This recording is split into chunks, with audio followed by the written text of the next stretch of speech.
একজন আইএসপি চাইলে তার ইউজারগুলো কোন কোন ওয়েবসাইট ভিজিট করছে, কয়টার সময় ভিজিট করছে, এই সকল কিছু মনিটর করতে পারবে। আমি সেম এই টপিক নিয়ে অলরেডি আমার ইউটিউব চ্যানেলে একটি ভিডিও বানিয়েছিলাম এবং সেটিতে দেখেছিলাম যে ডিএনএস সার্ভারের মাধ্যমে একজন আইএসপি চাইলে এই কাজ করতে পারে অথবা তাদের ইউজারের অ্যাক্টিভিটিগুলোকে মনিটর করতে পারে। আপনারা যদি সেই ভিডিওটি না দেখে থাকেন তাহলে এই আইকনে ক্লিক করার মাধ্যমে সেই ভিডিওটি দেখে নিতে পারেন। কিন্তু বন্ধুরা, আজকের এই ভিডিওতে আমি আপনাদেরকে প্র্যাকটিক্যালি দেখাবো যে কিভাবে এরকম একটি ডিএনএস সার্ভার, যেমনটি আমি ইউজ করেছিলাম পাইহোল ডিএনএস সার্ভার, এটি ইউজ করার মাধ্যমে একজন আইএসপি চাইলে তাদের কোন ইউজার কোন সময় কোন ওয়েবসাইট ভিজিট করছে এই সকল কিছু মনিটর করতে পারবে এবং নির্দিষ্ট কোনো ওয়েবসাইটকে ভিজিট করা থেকে আপনাদেরকে ব্লক করে রাখতে পারবে। তাহলে দেরি না করে চলুন শুরু করা যাক। বাট তার আগে বলছি guys, this video is completely for educational purpose and the main motive of making this video to make all of you aware that how an ISP can track or monitor your online activity, what website you visit, when you visit, and what you will do on online. So without further ado, let's get started. But before that, if you're new to this channel, then please do subscribe this YouTube channel, and if you have already subscribed, then thank you so much. So বন্ধুরা, বর্তমানে আপনারা আমার computer স্ক্রিনে দেখতে পাচ্ছেন। এখন এখান থেকে আমি যেটি করব, আমি ক্রম ব্রাউজারটি ওপেন করব এবং এখান থেকে আমি আমার পাইহোল ডিএনএস সার্ভারের অ্যাডমিন প্যানেলে লগ ইন করবো। এর জন্য আমি টাইপ করবো 192.168.0.200/admin। এটি হচ্ছে আমার পাইহোল ডিএনএস সার্ভারের লগ ইন।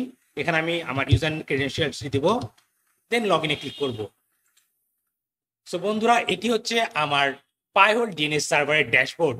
একজন আইএসপি চাইলে এইরকম একটি ডিএনএস সার্ভার সেট আপ করে রাখতে পারে তাদের অফিসে, যেটির মাধ্যমে তারা চাইলে ইউজারের অ্যাক্টিভিটি মনিটর করতে পারে।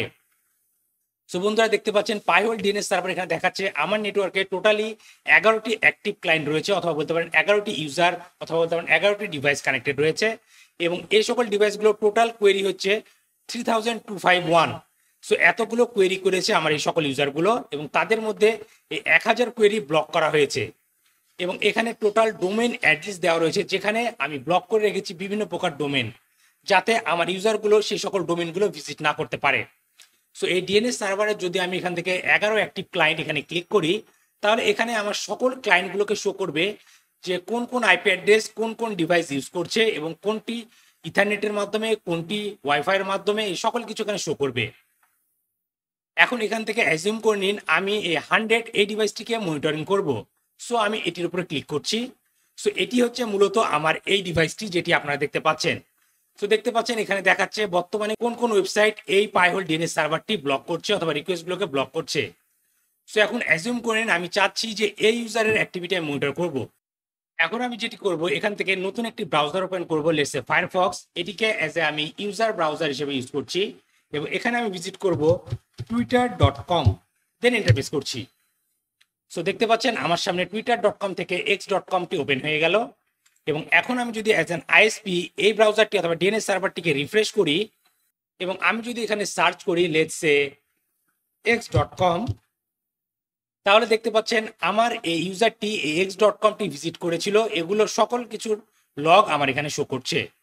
এখান থেকে আমি যদি লেটস সে সার্চ করি facebook.com, তাহলে দেখতে পাচ্ছেন আমার এই ইউজারটি facebook.com-ও অ্যাক্সেস করার ট্রাই করেছিল, কিন্তু সেটি ব্লক হয়ে গেছিল, কারণ আমি অলরেডি আমার এই অ্যাড লিস্টের মাধ্যমে facebook.com-কে ব্লক করে রেখেছি।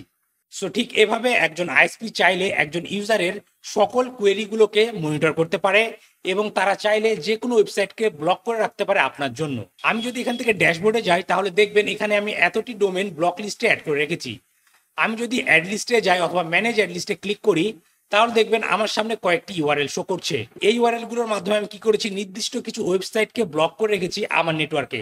যেমন এমন কোনো ওয়েবসাইট যেগুলো অ্যাড শো করে, কিছু অ্যাডাল্ট ওয়েবসাইট এবং facebook.com অথবা ফেসবুকের ওয়েবসাইটগুলোকে ব্লক করে রেখেছি, যাতে কোনো ইউজার এই সকল ওয়েবসাইটগুলো আমার নেটওয়ার্ক থেকে ভিজিট না করতে পারে। সো চলুন এটিরও একটু লাইভ ডেমো দেখে নিই। এখান থেকে আমি যাব ড্যাশবোর্ডে, দেন 11 অ্যাক্টিভ ক্লায়েন্টস এবং এখান থেকে আমি আমার এই ক্লায়েন্টটিকে সিলেক্ট করব, আমার এই কম্পিউটারটিকে। এখন এখান থেকে আমি ক্লিক করব শো ব্লক অনলি। এখন যদি আমি আমার ফায়ারফক্সে ফিরে যাই এবং এখানে নতুন একটি ট্যাব নিয়ে সার্চ করি facebook.com এবং এন্টার প্রেস করি, দেখবেন facebook.com-টি আমি অ্যাক্সেস করতে পারছি না। কিন্তু এখন আমি যদি পাইহোল ডিএনএসটিকে রিলোড করি, তাহলে দেখতে পাচ্ছেন এখানে আমি যে facebook.com-এ ভিজিট করার ট্রাই করেছি এই আইপি অ্যাড্রেস থেকে, এটি আমাকে এখানে দেখিয়ে দিচ্ছে। দেখিয়ে দিচ্ছে। সো ঠিক এভাবে একজন আইএসপি চাইলে কোনো ওয়েবসাইটকে ব্লক করে রাখতে পারে এবং দেখতে পারে কোন কোন ইউজার তাদের ব্লক করা ওয়েবসাইট ভিজিট করছে। এখন চলুন একটি অ্যাডাল্ট ওয়েবসাইট ভিজিট করা ট্রাই করি, যেটি আমি ব্লক করে রেখেছি আমার এই পাইহোল ডিএনএস এ। সেটি কিন্তু ওপেন হবে না, আমি just as a demonstration purpose এটি করে দেখাচ্ছি।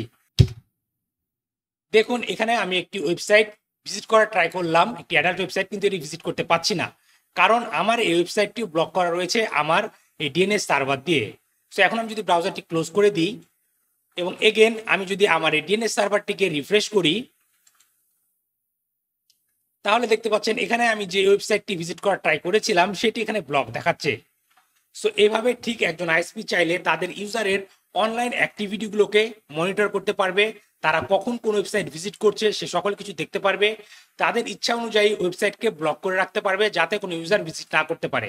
এবং তারা যদি ব্লক করার পরেও অথবা ইউজার যদি ব্লক করার পরেও ভিজিট করার ট্রাই করে, তারা তাহলে এই আইপি অ্যাড্রেস দ্বারাই বুঝে নিতে পারবে যে কোন ইউজার এটি করার ট্রাই করছে। তো সাধারণত এভাবে একজন আইএসপি ইউজারকে মনিটর করে থাকে।